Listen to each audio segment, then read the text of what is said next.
Hey everyone, real quick video here on rights for Native Americans and the American Indian Movement, AIM.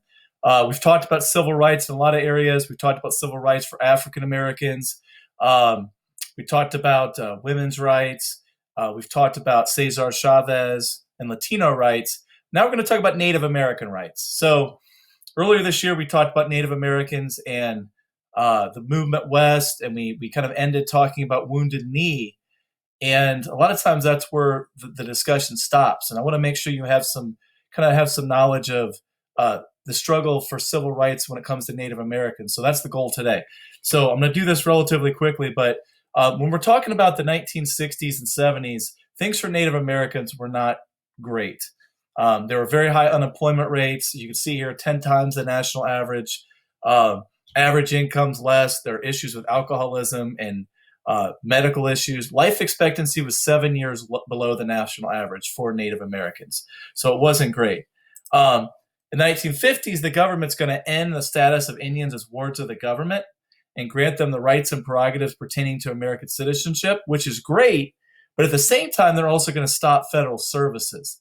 And that's going to be a problem. And that's going to force many Native Americans to relocate. So this is where in the 60s and 70s, the late 60s, the American Indian movement is born. And the AIM is going to be responsible for a lot of things. And the goal is to give more rights for Native Americans and to elevate their status in society. So one of the things I have you do here, this is Occupy Alcatraz. One of the things that some Native Americans are going to do as part of the AIM is they're going to occupy Alcatraz, which a lot of you guys should know is San Francisco, the old prison. One of the assignments, I'd like it if you get a chance to watch this clip. It's great. It explains what happens there at Alcatraz. It's optional, but if you can, try to watch that clip. So the American Indian movement is going to be really important in pushing for civil rights for Native Americans.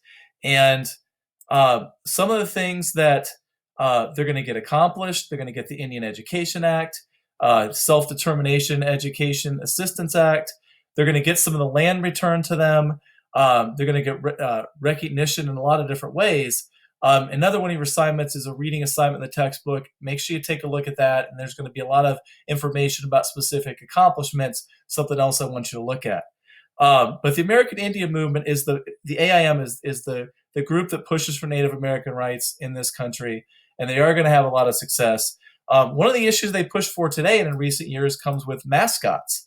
And many of you, here's some examples: the Illini, the Fighting Illini, the Cleveland Indians. You know, if you could see that here, the Washington Redskins. So you see a lot of Native American mascots for high schools, colleges, pro sports, and that has become a controversial topic. Is this a thing of respect for Native Americans, or is it offensive? So your assignment, kind of to make it more current events based for this, is I want you to take a look at this article right here, this website. It kind of gives you some background on Native American mascots. And I want you to respond, your opinion. Do you think it's okay to have Native American mascots for sports teams, for high schools, for colleges? Here's an example of a school in Ohio, Miami, right? Miami of Ohio used to be the Miami Redskins. Now they're the Miami Redhawks. This was a controversial change, but one which was supported by the American Indian community. So take a look at that article. Think about kind of what the American Indian movement is doing today, and do you think we should have these mascots? So until another time, thanks for watching, and I'll talk to you all real soon.